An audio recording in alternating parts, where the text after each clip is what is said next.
بما انكم يا اصدقائي بتشجعوني دايما بلايكاتكم الكتيرة ان اجيب لكم اغرب واجمل تحديات اكل فلفل حار في العالم، تعالوا بقى نشوف مع بعض التحدي الغريب العجيب ده. سبحان الله يا جماعة، الناس دي بتاكل الشطة ومش عارف يعني بيحصل معاها ايه. في بواسير واسهال ومستشفى ومطافي الواد تقريبا بياكل كل حاجة بتجيب نار، يعني فلفل شغال، اندومي شغال. دي مش عارف لحمة ولا ايه، بس هو بيجهز للاكل.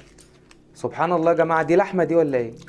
الواد تقريبا يعني النار بينزل منها يعني. سبحان الله، ده كمان فلفل. انا بتفرج معاكم وبستغرب والله يعني سبحان الله. ده اندومي بقى، اتفرج بقى هيعمل ايه، حطه في الشندوتش ما شاء الله.